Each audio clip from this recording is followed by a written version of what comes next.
আসসালামু আলাইকুম ওয়া রাহমাতুল্লাহি ওয়া বারাকাতুহু। সম্মানিত দর্শক ভাই এবং বোনেরা, আমরা অনেক সময় নিজেরা নামাজ আদায় করি, দিনদারিত্ব পালন করি, কিন্তু আমাদের পরিবারের যে ছেলে মেয়ে এবং স্ত্রী এদেরকে ধর্ম পালনের ক্ষেত্রে আমাদের অনেক বেশি কষ্ট করতে হয়। থানবী রহমাতুল্লাহি আলাই বলেন, যদি কোনো ব্যক্তি এই আমলটি প্রত্যেক নামাজের পরে করতে পারে, আল্লাহ তাআলা তার ছেলে মেয়ে পুরা পরিবার স্ত্রী সবাইকে আল্লাহ তাআলা আস্তে আস্তে ধীরে ধীরে দিনদার করে দিবেন, দিনদারিত্ব তাদের মধ্যে পয়দা করে দিবেন যদি আমরা এই আমলটি করতে পারি।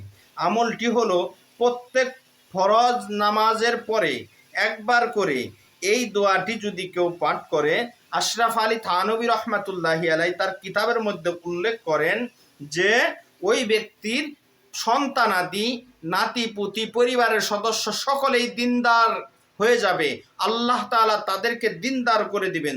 দোয়াটি হলো যে আমাদের অনেকেরই মুখস্থ আছে, আমরা এই দোয়াটি অনেক সময় পড়তে পারবো, এজন্য আমরা সব সময় প্রত্যেক নামাজের পরে এই দোয়াটি একবার করে পড়ব। রব্বানা হাবলানা মিন আজওয়াজিনা ওয়া যুররিয়াতিনা কুররাতা আয়ুনিউ ওয়াজআলনা লিল মুত্তাকিনা ইমামা। আমি আবার বলতেছি, রব্বানা হাবলানা মিন আজওয়াজিনা ওয়া যুররিয়াতিনা কুররাতা আয়ুনিউ ওয়াজআলনা লিল মুত্তাকিনা ইমামা। এই দোয়াটি আমরা যদি পড়তে পারি, আল্লাহ তাআলা আমাদের পরিবারের সদস্য স্ত্রী সন্তান সবাইকে আল্লাহ তাআলা দিনদারিত্বের মধ্যে আল্লাহ তাআলা দিয়ে দিবেন, আল্লাহ তাআলা দিনদার বানিয়ে দিবেন। এর অর্থ হলো, হে আমাদের প্রতিপালক, আমাদের বিবি বাচ্চাদের পক্ষ থেকে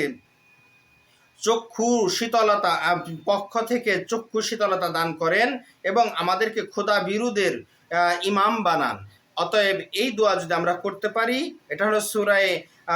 এটা হলো পবিত্র কোরআন শরীফ থেকে নেওয়া এই দোয়াটি আমরা যদি প্রত্যেক ফরজ নামাজের পর একবার করে পাঠ করতে পারি, দিনে 5 বার করে, আল্লাহ তাআলা আমাদের পরিবারবর্গকেও দিনদারিত্ব দান করবেন। সবাইকে আমল করার আল্লাহ তাআলা তৌফিক দান করুক, আমিন।